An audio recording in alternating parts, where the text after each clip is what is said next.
Buenas tardes. El posgrado en urbanismo, la Facultad de Arquitectura y el Instituto de Ingeniería de la UNAM les dan la bienvenida a este ciclo de conferencias de miércoles FA. En esta ocasión tenemos al doctor Juan Pablo Antún Callava con la conferencia titulada Logística y cadenas de suministro en el complejo de mercados tradicionales de la Merced. Les platico que el doctor Juan Pablo Antún Callava es ingeniero electromecánico en el Instituto Tecnológico de Buenos Aires. Estudió su maestría en estudios urbanos en el Instituto de Urbanismo de la Universidad de Grenoble, Francia, su doctorado en planificación regional y urbana en el Instituto de Urbanismo de la Universidad de Grenoble, Francia, y las líneas de investigación que él trabaja son logística y cadenas de suministro, distribución física urbana de mercancías, benchmarking y reingeniería de procesos logísticos para la competitividad, plataformas y centros logísticos y ordenamiento territorial logístico, cadenas de suministro en agroalimentos y centrales de abasto, logística de la carga aérea. Actualmente colabora en la coordinación de ingeniería en sistemas dentro del Instituto de Ingeniería de la UNAM y es codirector del Laboratorio de Transporte y Sistemas Territoriales, miembro de la Academia de Ingeniería de México desde 1996 y miembro del Sistema Nacional de Investigadores. Es profesor en los posgrados de Ingeniería, Urbanismo y Administración de la UNAM. Ha sido profesor e investigador visitante en la Universidad del Mediterráneo en Marsella, en la Universidad Politécnica de Cataluña, Universidad de Montreal, en la Universidad de Sevilla y en el MIT Zaragoza. Ha colaborado en las maestrías de Administración y en Dirección Internacional y en Extensión Universitaria y Desarrollo Ejecutivo del ITAM. Es profesor invitado en el Diplomado de Estrategias de Logística y Cadenas de Suministro en el Departamento de Ingeniería y Tecnologías de la Universidad Iberoamericana y en la Maestría en Logística de la Universidad Anáhuac del Sur. Ha desarrollado numerosos proyectos en el marco de convenios de investigación con organismos públicos, entre los que se encuentran la Secretaría de Economía, Bancomext, Secretaría de Comunicaciones y Transportes, Instituto Mexicano del Transporte, Fonatur, Fidein, Gobierno de la Ciudad de México, Gobierno del Estado de México, Gobierno del Estado de Sonora y del Estado de Quintana Roo. Ha sido consultor de organismos internacionales como la Comisión Económica para América Latina y el Caribe, Banco Interamericano de Desarrollo, el Banco Mundial, y ha colaborado con organismos empresariales como el Canacintra, la Cámara de Comercio Internacional y con numerosas empresas líderes como Jumex, FEMSA Coca-Cola, Domecq, Multipack, Mave, Aurrerac, Cervecería Quilmes, ESO, Bimbo y McDonald's. Cuenta con múltiples publicaciones académicas y bueno, lo dejo con el doctor Juan Pablo Antún. Muchas gracias. Me voy a buscar el apretador que lo dejamos abandonado, creo, ¿no? Ah, aquí, ya, gracias. Bueno, el tema de hoy es logística y cadenas de suministro en el complejo de mercados tradicionales de la Merced. ¿Sí? Este es un proyecto, esperen, ahí está. Bueno, gracias por estar y por la invitación del posgrado de urbanismo para realizar esta plática. Entonces, antes que todo, porque no va para atrás. Acá está. Ya. Esta presentación se deriva de un proyecto que se llama Estrategias para el mejoramiento de la logística de distribución urbana de mercancías en el marco del proyecto de revitalización de la Merced. Y esencialmente los autores, además de mí mismo, Rodrigo Alarcón, y una gran cantidad de colaboradores trabajamos en ese proyecto, Julia Flores y un equipo de encuestadores del Centro de Opinión del Instituto de Investigaciones Jurídicas y muchos estudiantes de maestría en Ingeniería Industrial e Ingeniería de Transportes que eran alumnos míos. Abajo. Otra cosa más, los logos que andan por ahí abajo, el proyecto se hizo en el marco del PUEC, el Programa Universitario de Estudios de la Ciudad, para la Secretaría de Desarrollo Económico del Gobierno de la Ciudad. O sea, es un proyecto patrocinado con dinero, y realizado en el Instituto de Ingeniería. Los objetivos del proyecto en general era caracterizar las cadenas de suministro en el núcleo de mercados de la Merced, lo cual significa esos esquemas de aprovisionamiento, el origen y destino de las mercancías, las características del transporte de aprovisionamiento, las características del transporte de salida de los clientes, el procesamiento de los pedidos y la gestión de los inventarios, que esa es una especie de radiografía de las cadenas de suministro. Pero además identificar las características de la infraestructura, de las operaciones y de la gestión de las áreas de carga y descarga, identificar las características de la infraestructura, gestión de las áreas de estacionamiento para vehículos de los comerciantes y de los clientes que acuden a la zona de la Merced, identificar las características y la operación de los diableros, ¿sí?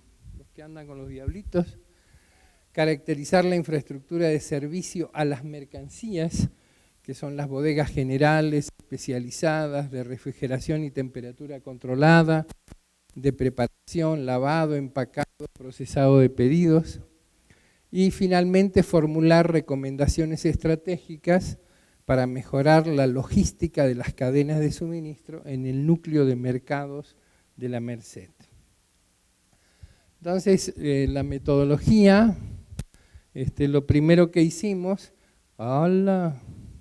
fue revisar las políticas públicas y estrategias para el mejoramiento de la logística para la distribución urbana de mercancías utilizadas en centros históricos a nivel internacional. Por eso hicimos una gran investigación de casos. Después, el estudio de las prácticas logísticas tradicionales en la distribución urbana de mercancías en el núcleo de mercados de la Merced. Después, un estudio de las mejores prácticas logísticas de la distribución urbana de mercancía en el centro histórico de la Ciudad de México, que no presento ahora, lo que presentamos son las prácticas logísticas tradicionales. La caracterización de las cadenas de suministro en el núcleo de mercados de la Merced y las recomendaciones. Hola, ¿vale? Hola, muy bien. Murió. Ahí está. No, es el sillón que tapa. Bueno, este es un mapita que no se ve mucho. El polígono de la Merced, donde los colores no se ven, lamentablemente la pantalla no brilla mucho. Se ve el polígono general de la Merced, del área de estudio, el nodo de mercados y la zona de influencia del nodo de mercados. Ahí está. Entonces, algunas cosas. Primero, una revisión de las políticas públicas y estrategias para el mejoramiento de la logística de la distribución urbana de mercancías. Entonces, un estudio de casos a nivel internacional. Entonces, el primero se llama BESTUF, que es Best Urban Freight. Es un proyecto europeo gigantesco, con muchísimo dinero. Hola.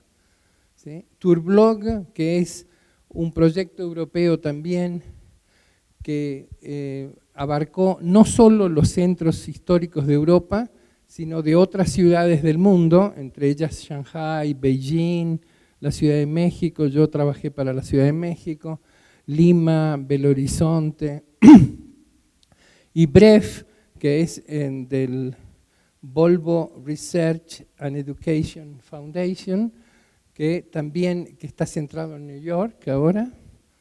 Entonces, de alguna manera, los casos que vimos son París, Lisboa, Estrasburgo, Burdeos, Barcelona, y los centros históricos de la Ciudad de México, Curitiba, Santiago de Chile, Belo Horizonte. Y de esto hay un trabajo que después se los muestro. Entonces, apate. Bien, entonces a esto hay que apretar el botón. Así se los muestro de entrada. Entonces, se está haciendo un libro en el PUEC que va a salir, o ya salió, está saliendo, donde hay 2 capítulos que son nuestros.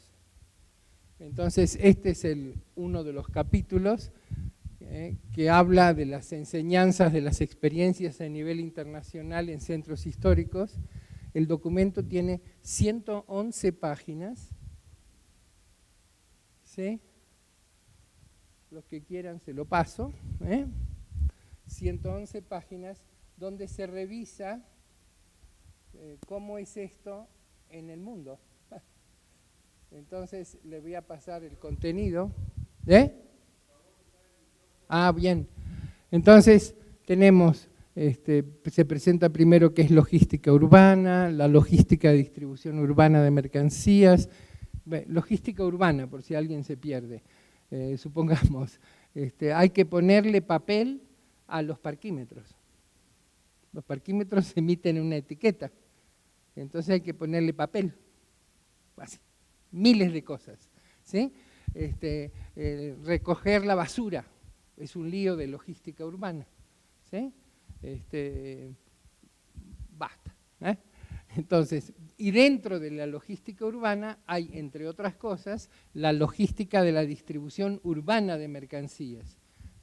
El camioncito de Bimbo que va dando la vuelta, para, frente, ¿qué le dejo señora? ¿Cómo está la nena? Le deja papitas, le deja, cobra, es autoventa. Después otro que viene y en cambio entrega y es preventa. Bueno, ya. Entonces, logística de distribución urbana de mercancías, después las implicaciones que tienen los diferentes canales de comercialización en la distribución física. Por eso se dice distribución física y no distribución comercial, porque comercial, lo que se trata es de poner el producto en un punto de venta. ¿Cómo es la comercialización? Pues es otro circo. Después, el potencial de innovación logística para mitigar emisiones, implicaciones de las políticas públicas de ordenamiento territorial logístico, plataformas logísticas, ¿sí? Y va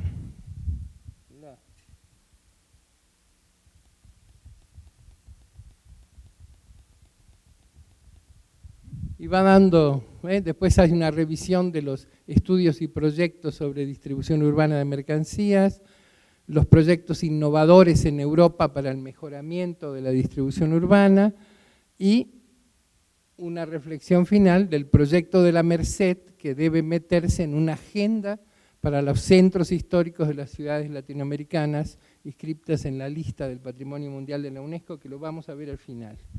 Ya, entonces esto, cerramos, aparte, y con esto seguimos. Bien, entonces, ahora contemos un poquito de la distribución urbana de mercancías en el nodo de mercados de la zona de la Merced, de las prácticas logísticas tradicionales, o sea, cómo lo hacen los mercantes.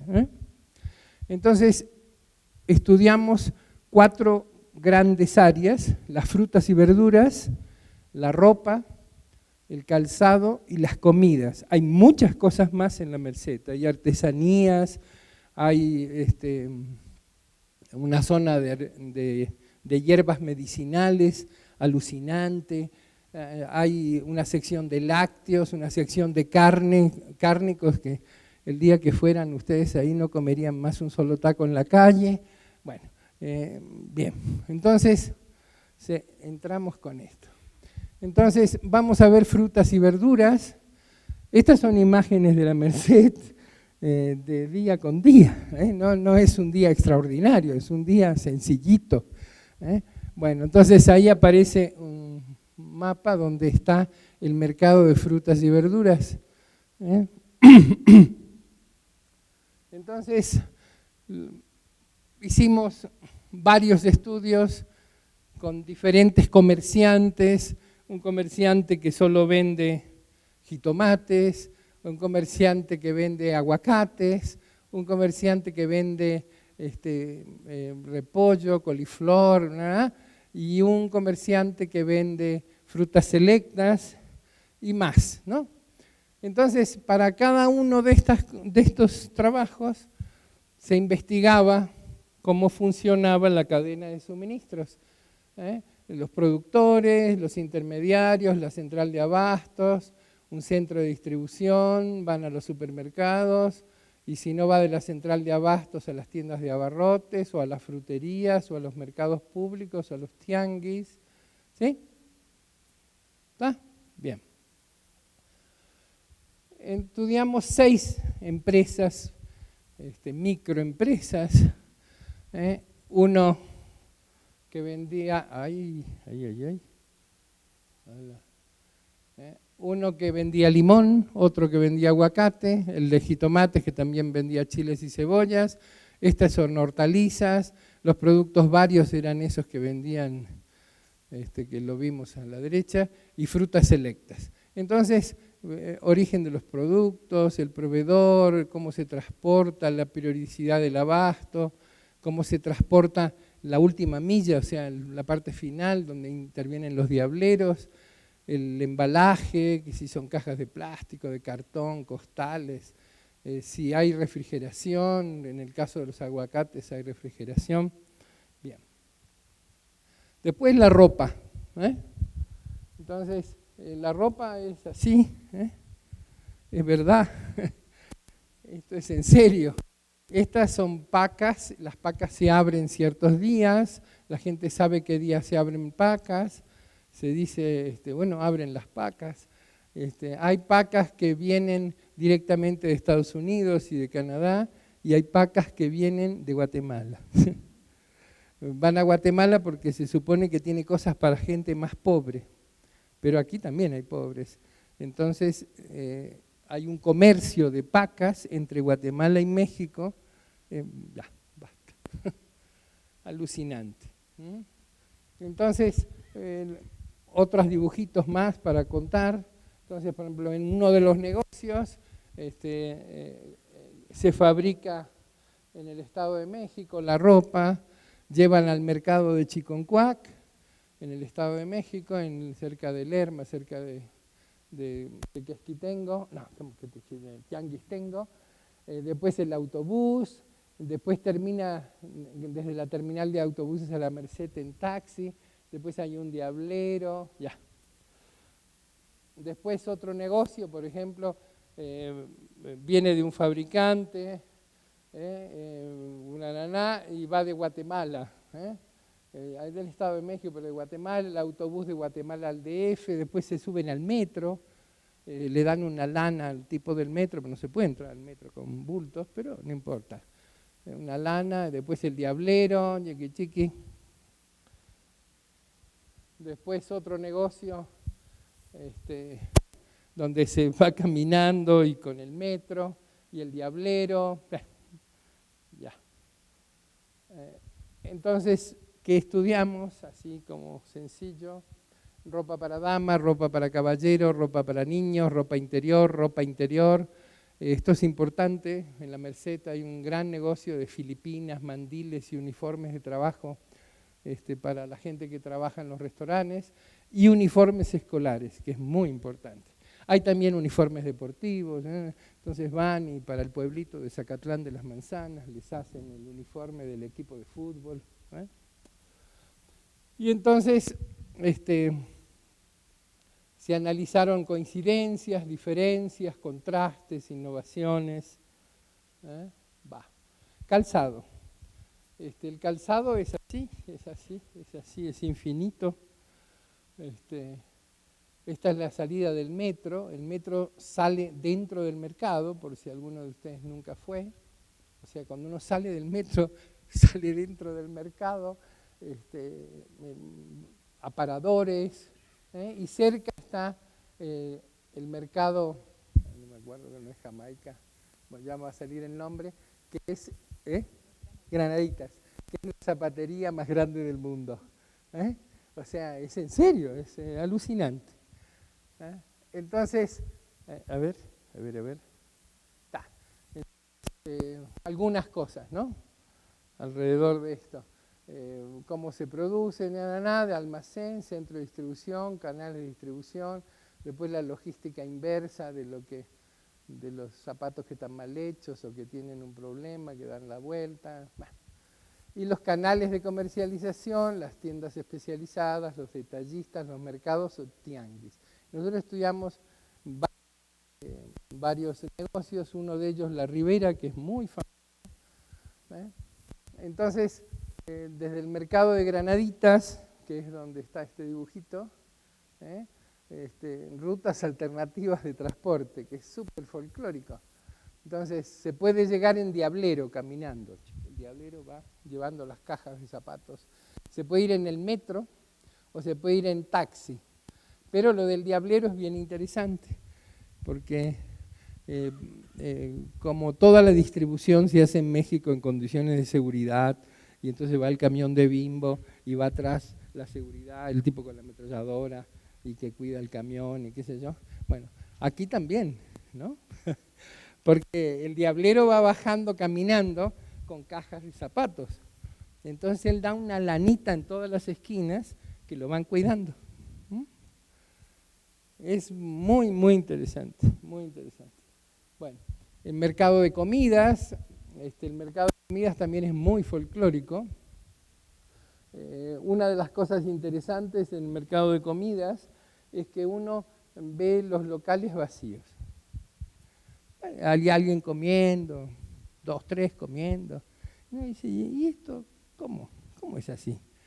Bueno, el mercado de comidas tiene el detalle de que, bueno, ¿dónde está el mercado de comidas? El mercado de frutas y verduras, el mercado de zapatos, el mercado de cárnicos y el mercado de comidas. Está ahí.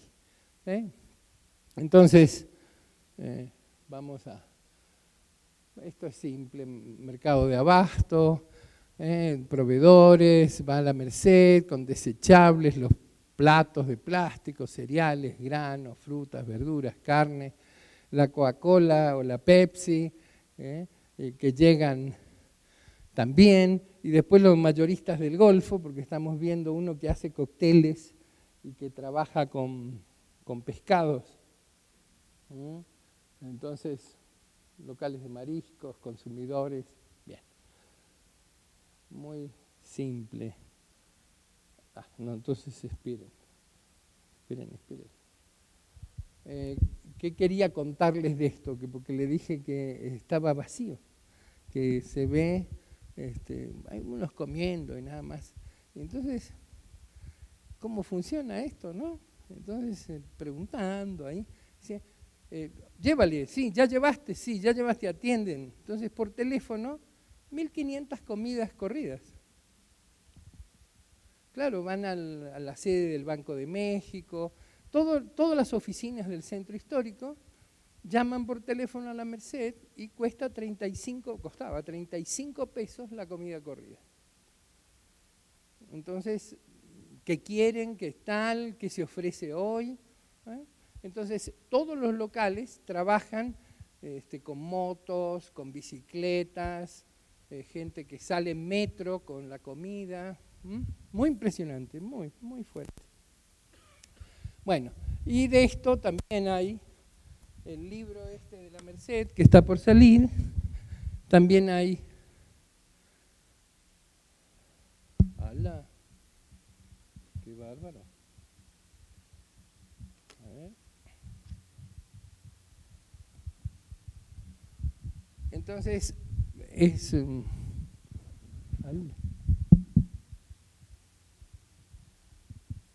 ¿sí? Entonces, este capítulo que muestra la radiografía de lo que encontramos en la Merced y los estudios de caso, los estudios de caso, ¿sí? Ahí va. Entonces, un poquitito el índice y mostrarles un poquito los dibujitos como para que si se inspiran y tienen ganas, se los paso. ¿Sí? Entonces, un momentito. Entonces, los esquemas de abastecimiento del sector tradicional y aparecen, primero, cómo funciona la central de abastos, el mercado de la viga, mercado de la viga, que son fundamentales, los rastros, los mercados y tianguis regionales especializados y cómo funciona, ¿no? Cómo viene con el diablito, cómo viene. Los productores nacionales, y es folclórico, no quiero hacer demasiados comentarios, pero por ejemplo el queso de Oaxaca que viene de Tehuacán, ¿no? De Oaxaca no viene, o los uniformes que están hechos en Iztapalapa, ¿no?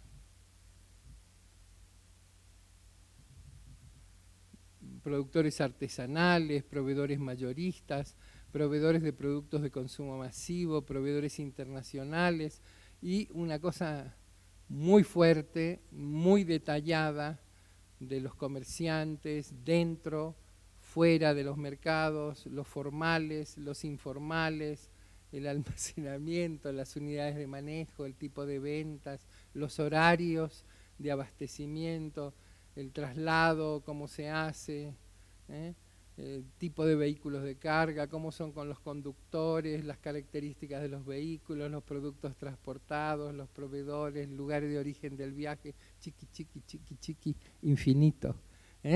Entonces, ahí. Bien. Y después, esto que no muestro, porque no es el tema de hoy, que es las mejores prácticas. Y las mejores prácticas, ¿quiénes las hacen? Pues estudiamos productos de consumo masivo no duraderos, bebidas carbonatadas, que quiere decir FEMSA, Coca-Cola, jugos de fruta, que quiere decir Jumex, panadería industrial, que quiere decir Bimbo, carnes frías, que quiere decir Sigma Alimentos, y leche y productos lácteos, que es Lala. Después, productos de consumo masivo duradero, ropa de marca, estudiamos Zara en el centro histórico. Los artículos deportivos, hay tiendas Martí en el centro. Los productos farmacéuticos, la Farmacia del Ahorro. Y esto lo hemos hecho con la Asociación Nacional de Transporte Privado, la ANTP, y el Council of Supply Chain Management Professionals, que es como el club de los ejecutivos de logística. Esto no cuento. Estoy en el tradicional. Ya. Entonces, para ver la situación de la distribución urbana de mercancías en el nodo de mercados, hicimos, además de los estudios de caso, encuestas a comerciantes dentro de las instalaciones de los mercados de la Merced. Una encuesta a comerciantes fuera de las instalaciones de los mercados de la Merced. Eso sería lo que se llama informal. Y la encuesta a los transportistas de carga que operan en la Merced. Como estamos en la universidad se pueden contar cosas. Por ejemplo, ¿cómo se encuestó a los transportistas? Los transportistas llegan entre las 3 y las 4 de la mañana y se van todos de putas a las 5 de la mañana. Entonces hay un hotel, todo esto fue detectado por el grupo de encuestadoras del Centro de Opinión de Jurídicas y decidieron hacer un desayuno a las 6 de la mañana, que más o menos da tiempo, ¿no? A las 6 de la mañana en el mismo hotel y los juntaron a todos los choferes. Y era una manera de saber de dónde venían, cómo era el vehículo que tenían, qué hacían, y fue maravilloso, maravilloso. Cosas que solo la UNAM puede hacer. Entonces, ¿qué era lo que buscábamos? Pues saber qué hay, cómo es, por qué es así, las tendencias y qué es factible de intervenir. Entonces, algunas cosas de la situación de la distribución urbana de mercancías. Entonces, primero, caracterizar la operación de transporte en los esquemas de aprovisionamiento. Y hay un montón de estas cositas, que voy a sacar algunas. Entonces, obviamente, el transporte del proveedor, o sea, cuando hay un transporte de proveedor, es el doble de significativo en el caso de los comerciantes establecidos que en el caso de los comerciantes ambulantes. Es obvio, ¿no? Pero que es el doble de significativo, o sea, a mí me lo traen, me lo traen. no, yo lo voy a buscar, no, yo lo traigo. ¿Sí? Una tercera parte de los comerciantes ambulantes transporta las mercancías hacia el punto informal de venta en transporte público. O sea, se van con las bolsas, arman su changarro mágicamente. Después de los comerciantes formales, 20%, utiliza un transporte propio. El movimiento de mercancías con diablitos es casi 3 veces más importante en el caso de los comerciantes ambulantes que de los establecimientos. ¿Es seguro eso? La distancia a las bodegas en promedio no supera los 150 metros, pero a veces hay 6 veces más en el caso de los informales. Incluso dejan un auto o algo a 2,5 kilómetros. El horario clásico de abastecimiento es entre 6 y 10 de la mañana, pero el pico está entre 6 y 7 y las bicicletas no sirven para nada. Otro más, sobre el origen y el destino. ¿Sí? El 40% de los casos estudiados, el origen de la cadena de transporte está dentro del área metropolitana. Poco más de la mitad de los viajes se origina en la central de abastos de Iztapalapa. Fuera del área metropolitana, el origen más frecuente son los municipios del estado de Puebla, que era algo, San Martín Texmelucan e Izúcar de Matamoros. Se destaca la existencia de proveedores que realizan entregas directas desde Oaxaca, Michoacán y Jalisco, y en más del 80% de los casos el destino de las mercancías es la propia área metropolitana. Sin embargo, algunos mercados, ropa, dulces y regalos, venden a clientes que llevan sus productos tan lejos como Oaxaca y Yucatán. Esta gente viene en buses. Los buses se estacionan en una zona cercana. Entonces van y compran y van metiendo en las gavetas de los buses. Y al final del día, pues todos los compradores llegan y se van de vuelta a Zacatlán de las Manzanas, a Oaxaca, a Yucatán. Después, algo de las características del transporte. El 60% de los operadores reportan que la ruta era fija, en solo la mitad que está definida por el cliente. El 75% de los casos la ruta atiende a varios clientes. La frecuencia de entrega es diaria, pero solo en 25% de los casos. Un 30% es día por medio. Y las entregas se realizan en general todos los días de esta semana, incluso el domingo. El vehículo más usado es una pick-up o una van, pero hay un uso extendido de automóviles y taxis para mover las mercancías.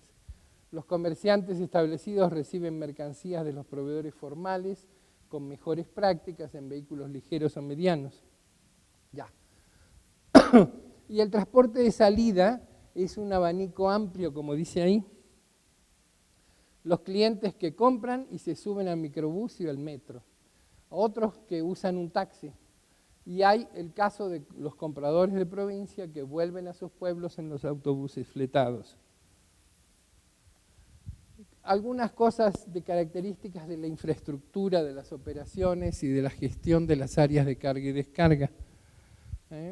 Las áreas de carga y descarga originales del layout del nodo de mercado de la Merced están invadidas por los comerciantes informales.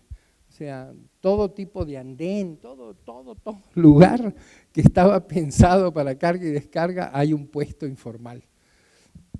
En un 41% de los casos la descarga es dentro de la zona de la Merced, pero solo en el 24% de los casos logran descargar en la malla vial interna del sector central del nodo de mercados. Más del 75% de las descargas se realizan sobre la vía pública, sin ningún andén o área de recepción separada de la circulación. Y en la mitad de los casos, la entrega desde el vehículo a los comerciantes la realizan los diableros, que entonces son fundamentales los diableros. En diableros hay más o menos unos 3.500. Los diableros rentan en 100 pesos el diablo. Un diablo cuesta 1.500 pesos Y uno se plantea, ¿por qué no tienen un diablo propio? Pues no, nunca llegan a tenerlo. Más cosas alrededor de esto. Por ejemplo, en estas cosas, los que logran descargar en la malla vial interna son, por ejemplo, el camión del ALA llega y se estaciona como a las 7 de la mañana en un área de descarga que está en el mercado de lácteos y cárneos. Y hay un señor que recibe una lanita para guardar el lugar siempre. Entonces llega y ¡tac!, se instala. Y recién se sale como a las 6, 7 de la tarde. Desde ahí se atiende el mercado y los locales en la zona de mercados. Llega el camión, un camión como los de Bimbo, los viejos de Bimbo, con toda la ala. Y el camión tiene refrigeración, porque no hay refrigeración. Entonces es fundamental que ese almacén transitorio tenga refrigeración. Bueno, y algunas propuestas para mejorar. Entonces, ¿sobre qué concentrar las políticas públicas? Las políticas públicas hay que enfocarlas en, primero, mejorar la adaptabilidad de la unidad de carga, o sea, pasar de lo que se llaman los recorridos largos a los recorridos cortos y entregar con base en microplataformas logísticas o centros de carga de pedidos. Después, utilizar vehículos innovadores, que sí lo usa FEMSA y lo usa Bimbo, pero ¿y el resto? ¿Sí? Que son esencialmente vehículos eléctricos. Establecer una red de áreas de carga y descarga con base en la liberación de las áreas de carga y descarga originales, que va a ser una utopía, y de la asignación de nuevas, que esto es probable, y en la vía pública equipadas con tecnología de gestión, que eso lo contamos en un ratito, promover una organización de los flujos de los vehículos eléctricos, así como de los diableros, y asegurar la cadena de frío. Entonces, el primer paquete tiene que ver con los proyectos de microplataformas logísticas y centros de carga de pedidos. Entonces, la nave mayor se quemó 2 veces, hace 2 años y el año pasado, y se quemará otra vez. Entonces, y se reconstruye de manera imbécil, se reconstruye exactamente como es, no como debe ser. Entonces, se podrían hacer áreas de carga y descarga subterráneas, un montón de cosas que no se hacen. Después hay un predio que es un antiguo archivo de notarías del DF, que también se podría usar.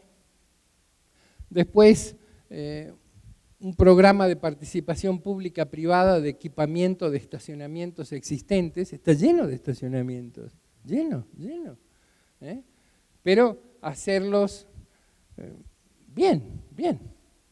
Después, asignación y equipamiento de áreas de carga y descarga en la vía pública, en los ejes, no hay otra, en los corredores urbanos metropolitanos de carga con sistemas de gestión que después contamos. Ahí.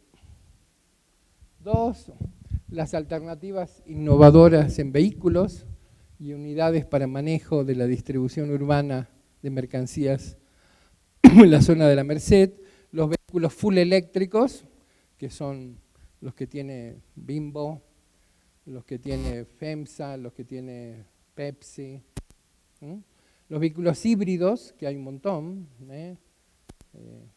Lo que pasa es que los híbridos son caros y tienen miedo que se los roben en la Merced. Entonces, por eso no hay tantos híbridos. Después estos marsupiales, que son los que quiere la Dirección de Logística de Jumex, que son unos vehículos que no existen, que largarían vehículos eléctricos, o sea, como los traigo en una especie de tráiler corto y con una rampa los descargo, ¿sí? Como si fueran un marsupial, digamos. Después, cambiar los diablitos. Los diablitos que hay son los diablitos más estúpidos del mundo, chiqui, nada más. Pero hay diablos que suben escalones, hay diablos que tienen frío, pero hay que ponerle, ¿no? Después, el manejo de cajas plásticas plegables, que es fundamental, y eso existe en todos los mercados, y así funciona Walmart, ¿eh? Son las cajas de plástico que se pliegan. Después, la cadena de frío, que es un festival. Entonces hay una cámara de refrigeración existente, varias, es un desastre. Entonces, manejarlo de manera cooperativa probablemente sería más aceptado por los clientes. Después las unidades de refrigeración autónomas, que esas son caras, pero las cajas refrigeradas no son tan caras y son nuevas. Las cajas térmicas para los diableros.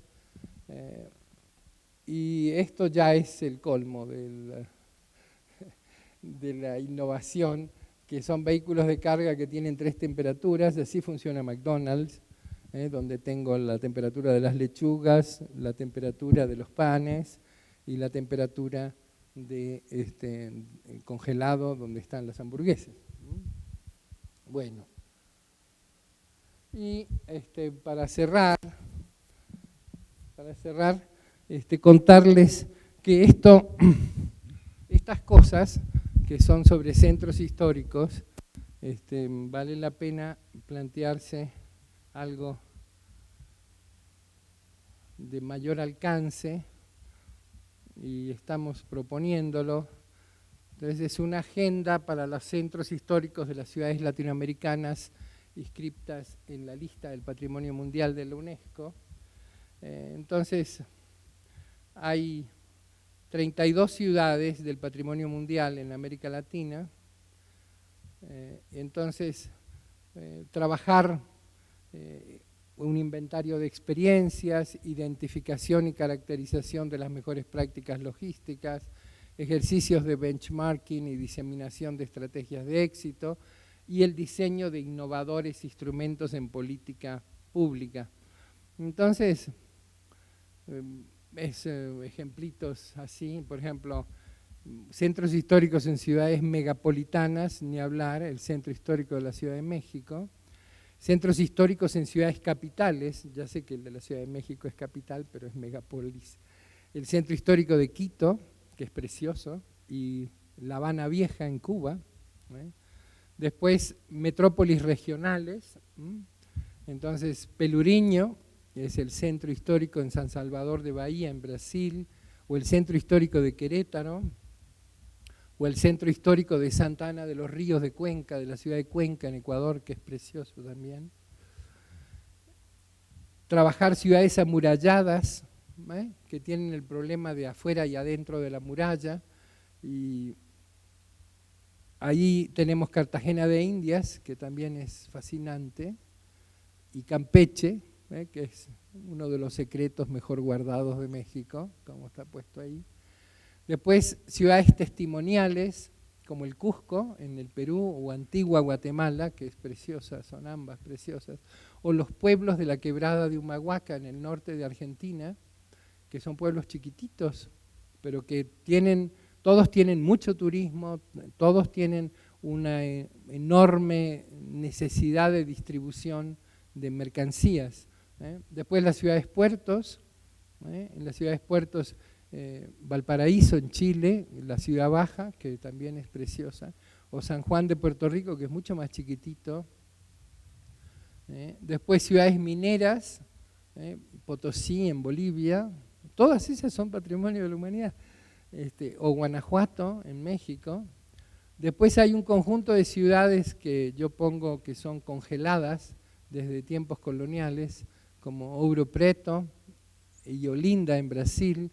Ouro Preto era un lugar donde se descubre el oro, y el oro estaba recubierto de un mineral como hierro. Entonces, oro negro, Ouro Preto.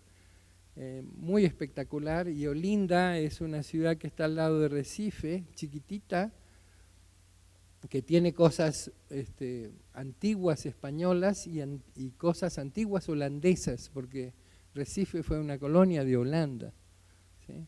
Después Santa Cruz de Mompox. Mompox es una ciudad en el Bajo Magdalena, en Colombia, hasta donde llegaban los barcos antes de que existiera Cartagena, que existieran. Entonces los barcos navegaban por el río hasta Santa Cruz de Mompox y de ahí subían a Bogotá, que era la misma historia de Tlacotalpan en Veracruz. Por ahí entraban los barcos, entraban por lo que es ahora Alvarado, Tlacotalpan, y después de ahí seguían para arriba.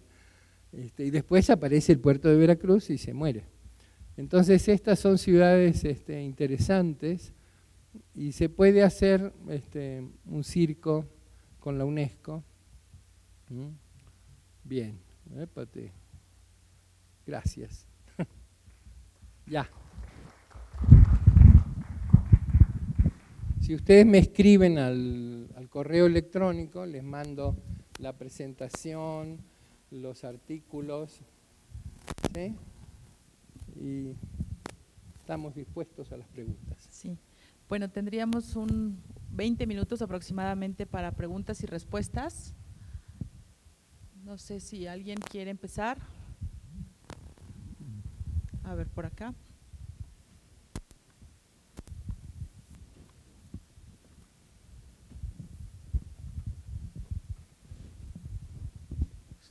Bueno, yo tengo varias preguntas en realidad. La primera de ellas es si la distribución de estas mercancías que se realizó en el mercado establecido se buscó hacerlo en los vendedores ambulantes, es decir, ¿se sabe de dónde vienen los productos que tienen los vendedores ambulantes? Sí, es lo mismo. Sí. Cuando se habla de los orígenes de las mercancías, el transporte, tiene que ver con los establecidos dentro del mercado, los establecidos en los límites del mercado. Establecidos en el límite del mercado es que pagan una mordida a la delegación y entonces están fijos. Y después los ambulantes. Es un cosmos la Merced, un cosmos. Bueno, la otra pregunta tendría que ver con esta integración de las nuevas tecnologías. De alguna forma u otra se busca como eliminar las prácticas tradicionales, que usted participó en eso, ¿no? Que en las prácticas tradicionales de distribución. ¿Esto no derivaría como en problemas primero sociales? ¿No sería asemejarlo a centros comerciales? ¿Y esto no elevaría los productos, el precio de los productos? No, mira, no hay que hacer folk el asunto, muy complicado. Por ejemplo, ¿cómo funciona el transporte que viene de la Merced, de la central de abastos a la Merced? Entonces, hay señores que tienen su pick-up y que es conocido por Pepe, Manuel, ñañañá, que venden y tienen su changarro en la Merced. Entonces, cuando van a la central de abastos, le avisan a Pepe que ellos van el miércoles, y otro va el miércoles, y otro va el miércoles. Y entonces hacen una compra cooperativa del servicio de transporte, estoy hablando técnicamente, ¿sí? O sea, compran en bola, meten y llegan a la Merced. Eso se puede hacer así y seguir haciéndolo así, y también se puede hacer o sea, no dejo de que se haga como se hace, con web. Todo el mundo tiene telefonito. Entonces puedes programar, hacerlo, difundir más, porque puede ser que le quede lugar para 2 costales. Entonces, porque vienen en el metro con 2 costales, con un costal de ajos. Hay un local donde ves una señora con su bebé y tiene medio costal de ajos y medio costal de cebollas para vender. Y tal vez con ese instrumento exótico, porque ella tiene su smartphone, claro que lo tiene, claro, con ese funcionamiento, tal vez no tendría que ir a la Merced, no tendría que ir a la central de abastos, ya tiene su proveedor en la central de abastos, a quien le habla por teléfono y le dice, mándame medio costal de ajos y medio costal de cebollas, y se lo das a Pepe, porque Pepe tiene dos lugares para costales, ¿sí? O sea, cuando hablo de nuevas tecnologías, son ponerle cosas a la tradición. Y pues lo último sería si existen mercados que tengan como este modelo, experiencias. Sí, claro. Los mercados están en Valparaíso, en Cuenca, en Cartagena de Indias, en La Habana, aunque te parezca mentira, en La Habana Vieja, en Mompox, ¿sí? O sea, nuestros centros históricos latinoamericanos funcionan igual. Y lo bueno es que funcionan así, y lo bueno es que sigan funcionando así, pero ponerle un poco más. Es decir, va al ejemplito del diablero.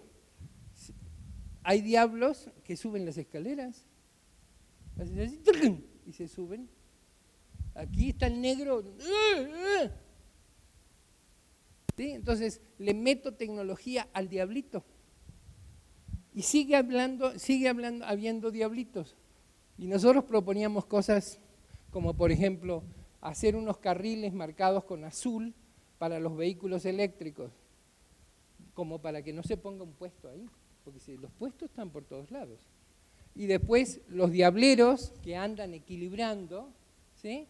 Los diableros necesitan, uno, que se respete el ancho de los pasillos, porque todo el mundo va sacando más cajas y más cosas, y entonces vas pasando así por los pasillos, y los diableros pues tienen que cargar menos y menos lana por viaje, entonces sacan, porque cobran por cajas, ¿sí?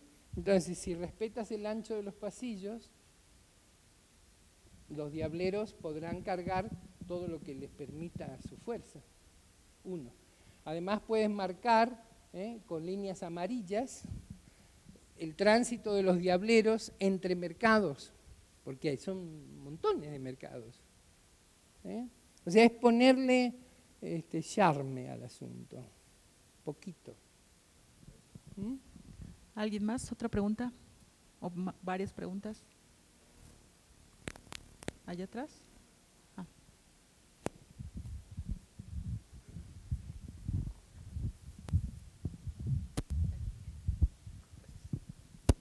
Profesor, sería un programa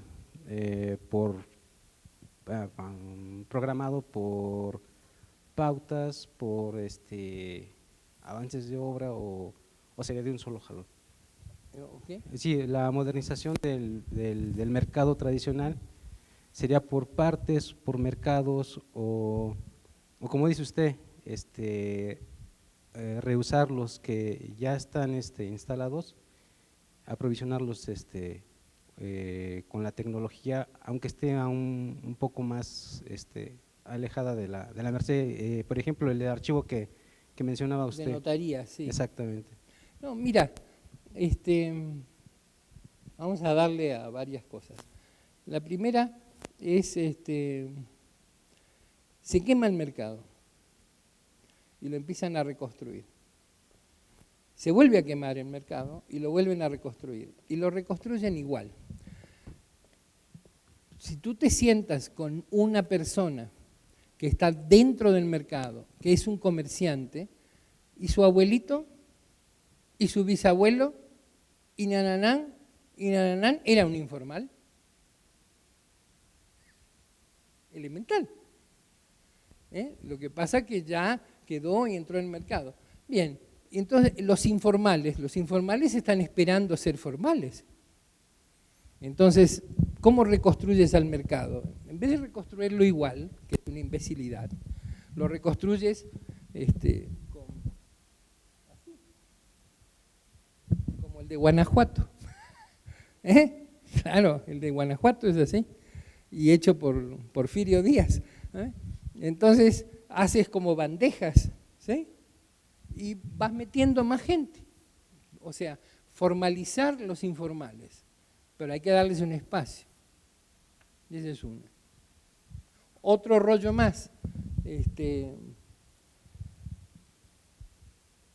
cuando hablas con los comerciantes te dicen de que ya no viene gente a comprar, porque peligroso al salir, porque no hay dónde estacionar. Entonces, no. Bien, entonces lo quitas. Entonces la gente que viene a la Merced es la gente más pobre del lugar y gente pobre que viene de más lejos, incluso en el metro. Bien, entonces el mercado de consumidores, de esos consumidores, está reduciéndose. Y te dicen, cada vez vendemos menos. Entonces planteas, no hace compras, usted no es un agente de compras para atender restaurantes. Entonces, supongamos la hostería de Santo Domingo, que necesita chiles todo el tiempo, ¿no? Bueno, vamos, los chiles en nogada de la hostería de Santo Domingo. Entonces, no, ya no, antes me compraban los chiles a mí y yo me encargaba de las cebollas y de ña de otros, que entonces, o sea, hacía la compra cooperativa. Él era el líder porque él vendía sus chiles, pero no, porque la camioneta de la hostería de Santo Domingo no puede estacionar, nada. Después el papel que tiene la central de abastos, que es un competidor, y además los mismos de la Merced también están en la central de abastos. Es histórico eso. Entonces, es un mercado minorista, cada vez más minorista, era de medio mayoreo. Entonces,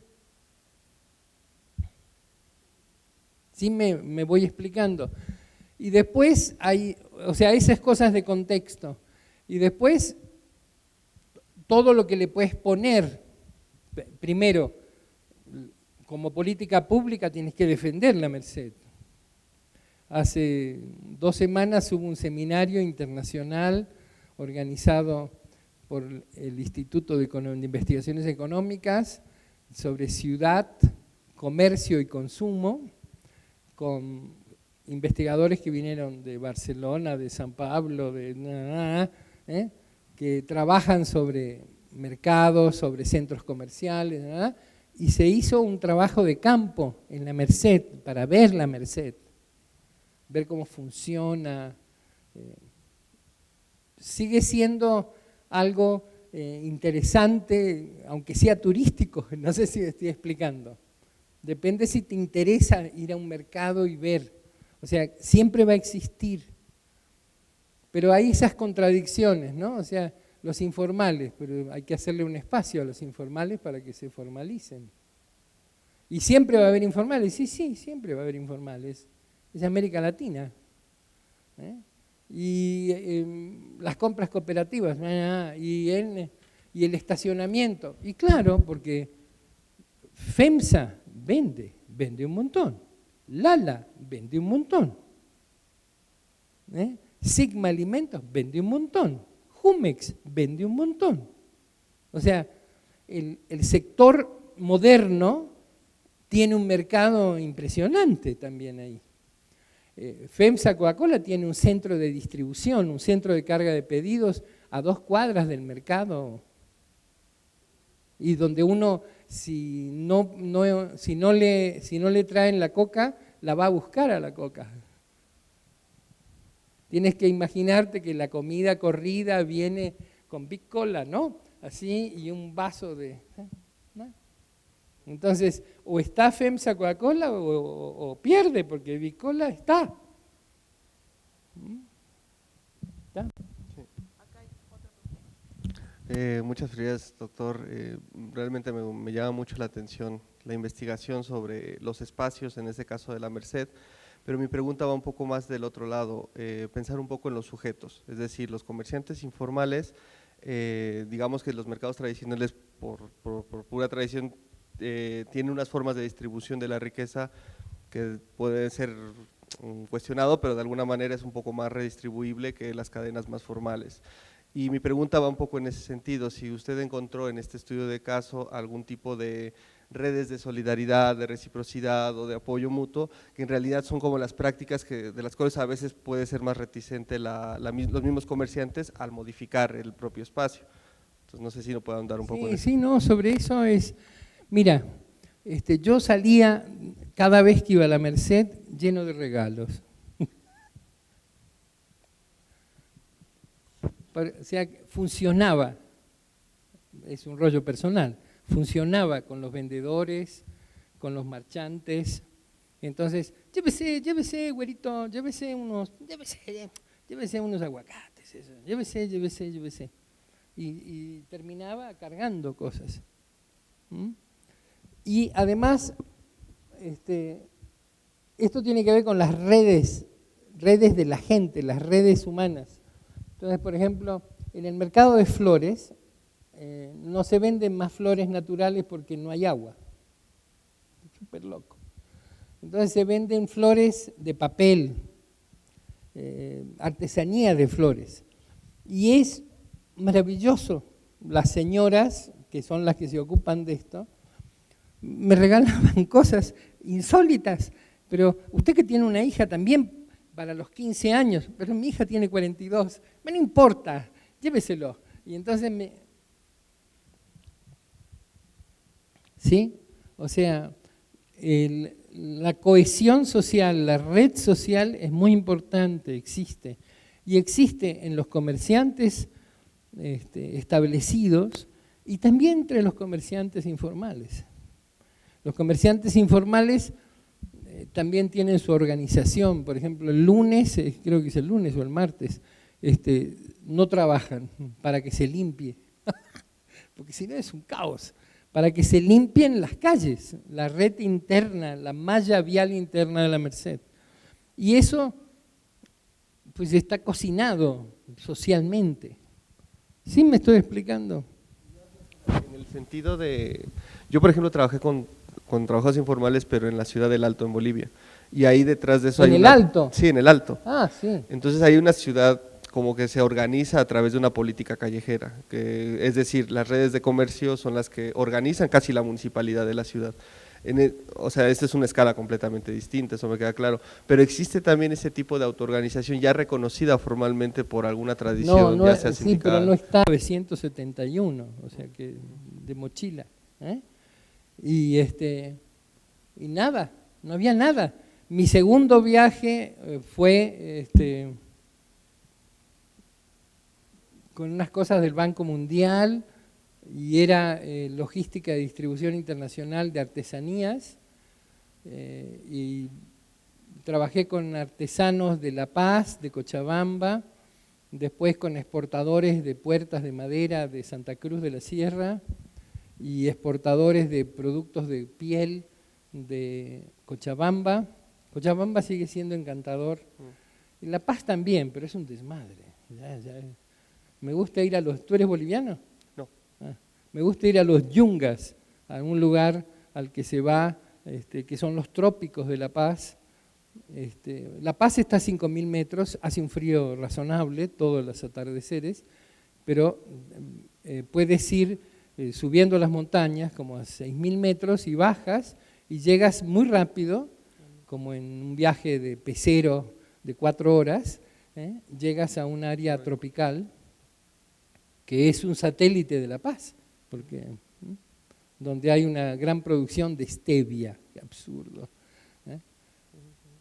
Perdón, sigue. Sí, no, que va un poco en torno a eso, o sea, yo trabajo el tema de la institucionalidad, digamos, alternativa, no tiene que ver con un reconocimiento formal, pero sí un reconocimiento implícito. En el caso de los comerciantes de la Aymaras del Alto, yo veía que había tribunales de honor, por ejemplo, claro. Había una caja de ahorros popular, existían una serie de instituciones autorreconocidas que hacía que el comercio funcionara y se redistribuyera. Entonces, un poco era en esa mi inquietud con respecto a la Merced. Hay algunas cosas, pero están muy desconfiados de los gobiernos en general y siempre juguetean con el gobierno. La Merced es el centro histórico de la Ciudad de México, entonces el Alto es el Alto. está perdido, ¿no? Entonces, lo que hagan, Evo Morales lo capitalizará, pero es otra cosa. ¿Qué más? ¿Otra pregunta, no? Bueno, muchas gracias. Bueno, pues entonces vamos a el acto protocolario de entrega de la constancia y un obsequio por parte de la facultad. Hacia ciudades más seguras. Muy bien, muchas gracias. Muchas gracias. Gracias, gracias. Gracias por el interés en la Merced, además.